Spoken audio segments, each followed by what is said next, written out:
esse honrar pai e mãe é dar valor, é dar dignidade, é tratar bem, é uma consequência natural da lei da caridade, da lei do amor ao próximo, que é a base de todo o ensinamento de Jesus, a base que deve nos guiar.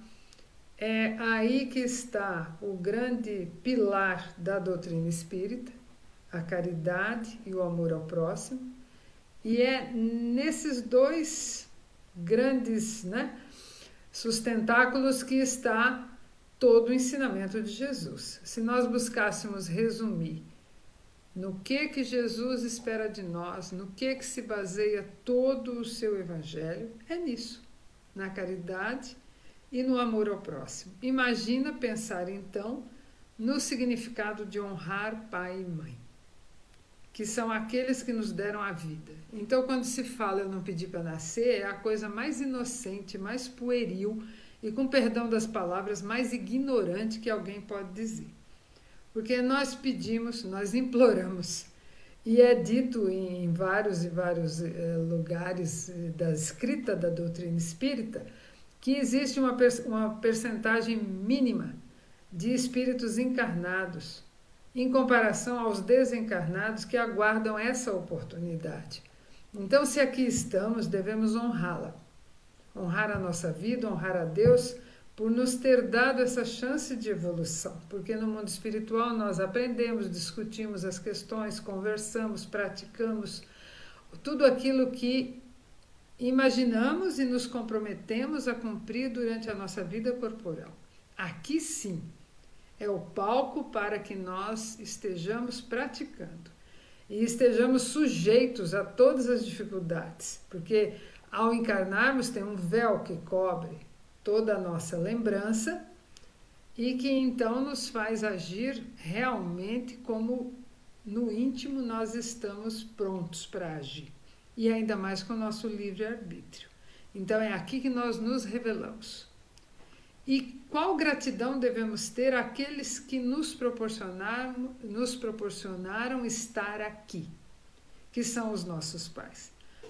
É uma gratidão que não tem tamanho, que por mais que façamos em vida os cuidados a eles, é pouco. Então, agradecer por essa vida que nos deram é muito importante, e esse reconhecimento é maior ainda no sentido de que é um grande prêmio.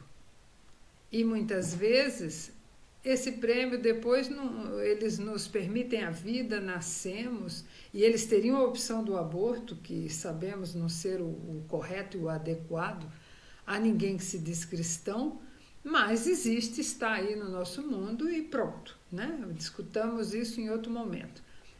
Então havia inclusive essa possibilidade e não foi assim que procederam. Permitiram a nós estarmos aqui. Então não importa quão possam ter sido eles depois do nosso nascimento, incorretos, indelicados, irresponsáveis, não vem ao caso. Porque eles de pronto já nos permitiram algo do mais importante. E é a isso que temos que nos ater. Está bem claro aqui no nosso Evangelho segundo o Espiritismo, em uma das partes desse segundo item, falando que cabe a Deus julgar, agir de acordo com as atitudes, com a sua justiça, e fazer com que as pessoas respondam pelos seus atos, nós e nossos pais. Então, não nos cabe criticá-los e manter aquelas mágoas de que foi assim, foi assado, e por isso a minha consequência de vida é esta ou é aquela. Não nos cabe. Nos cabe sim superar tudo isso e tratá-los da melhor forma possível, independente de como eles nos tenham tratado. Que aí é o perdão, que é um dos outros pontos que Jesus nos coloca. Então, diante disso, quando nós vemos a questão de como está transcrito esse mandamento, um outro detalhe que achei muito interessante o Evangelho esclarecer é: o mandamento está como honrar pai e mãe. É assim que a maioria de nós o conhece. Só que também, quando estudamos, vemos que a escrita correta do mandamento é: honrarás a teu pai e a tua mãe para teres uma dilatada vida sobre a terra, que o Senhor teu Deus há de te dar. Este é o mandamento completo. E eu, da minha experiência pessoal, me recordo de só escutar assim: honrarás a teu pai e a tua mãe. Depois, com o passar do tempo e mais ligado à igreja protestante, lembro de que falam muito assim: honrarás a teu pai e a tua mãe para teres uma dilatada vida sobre a terra. Então é o único mandamento com promessa. Na medida em que honrar meu pai e minha mãe, terei uma dilatada vida sobre a terra. Isso é até perigoso no sentido do interesse, né? Então eu vou tratar bem porque Deus me promete uma dilatada vida sobre a terra. Lê do engano, porque tudo que fazemos na base da troca não é considerado como algo correto, como algo que vai vir a mim como obra, como algo que eu fiz no bem. Então, já temos esse probleminha aí. E o final do mandamento, mais esclarecedor então, que eu vim conhecer aqui, lendo o Evangelho: que o Senhor teu Deus te há de dar. Então, te há de dar, não é garantido. Eu preciso passar pelo crivo de Deus para saber se sou merecedor disto. E há de dar, na época em que Moisés recebeu os mandamentos, era a terra prometida, o povo escravo que Moisés liberta, e etc. e tal. Depois Jesus vem esclarecer isso, que não, o meu reino não é deste mundo. Então o há de dar não é aqui, não é aqui. Então essa dilatada vida sobre a terra precisa ser bem ponderada, porque esta herança, essa possibilidade que eu estarei recebendo é posterior, porque Jesus deixou muito claro que o reino dele não é deste mundo. Então, diante disso, precisamos compreender muito bem o que é esse honrar pai e mãe. E o Evangelho ainda destrincha com detalhes, que não é só dar o suficiente para a subsistência daqueles 2 idosos que com o tempo vão precisar de cuidados especiais, não é só um prato de comida que garanta a sua sobrevida. Não é isso.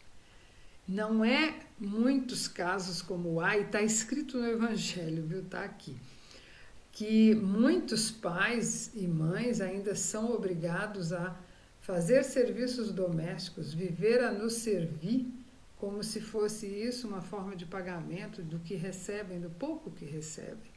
E não é raro percebermos situações de que o idoso vira uma verdadeira peteca, passando de uma casa para outra, um pouquinho com fulano, um pouquinho com beltrano.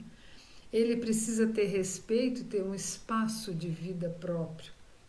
Ele precisa ter toda uma garantia de sossego, de paz. E isso nos cabe como filhos proporcionar a ele. Aí vem a questão: eu não consigo, eu mesma busquei recursos com pessoas habilitadas para me auxiliar, porque não é fácil. E aí vem aquela palavra tão feia, né? Asilo, que eu condeno estupidamente essa palavra. São residenciais de idosos, são lugares que nos auxiliam com toda uma estrutura para nos favorecer aos melhores cuidados. E quando se fala nesse nome desagradável, né, que significa abandono, tem muitos idosos dentro da própria casa, da casa de filhos, que vivem no verdadeiro asilo, abandonados. Então é algo que precisamos pensar muito em que tipo de tratamento estamos proporcionando a esses idosos que nos deram a vida. E o exemplo que estamos dando aos nossos filhos, que observam como fazemos, e não raro receberemos a retribuição, né, daquilo que fizemos, porque se um filho nosso assiste uma atitude, daqui a alguns anos, como será que ele vai agir em relação a nós? Então tudo isso precisa ser ponderado, e principalmente ponderado o fato de que devemos aquele casal, ou aquele homem, ou aquela mulher, que muitas vezes não temos o outro perto, nem desde o nosso nascimento, devemos a vida. E a vida é um prêmio grandioso, e por mais que paguemos, difícil será pagar totalmente. E no Evangelho, então, tem um trecho lindo que fala: quanto puderes, proporcione pequenas alegrias do supérfluo, das amabilidades, dos cuidados carinhosos, que são apenas os juros do que recebeste. Então não é só o remédio, o aposento e o prato de comida. São as amabilidades, são as afabilidades, são os supérfluos de carinho com aquela pessoa que tanto se dedicou a nós, ou que não tenha se dedicado, mas aquela pessoa que nos deu a vida. Então isso é uma honra e isso nós devemos honrar, sempre, sempre, sempre. Então que nós possamos guardar na nossa lembrança a gratidão por aqueles que nos deram a vida e praticá-la, honrando a cada dia, com tudo que for possível, de agrados, de amabilidades e do básico que já devia ter sido proporcionado, que é a saúde, a alimentação, os bons aposentos para o repouso desse que nos deu a vida. Seja o pai, a mãe, o casal, seja como for possível a nós, que muitos de nós já perdemos esses pais já na tenra idade. Então, que sejamos atentos a isso, que possamos dar exemplo aos nossos filhos e familiares de como agir e que nos lembremos de que também estaremos velhos, de que também teremos velhice e como será que seremos tratados. Gratidão, que Deus abençoe a todos e que possamos guardar em nós todos os ensinamentos de Jesus.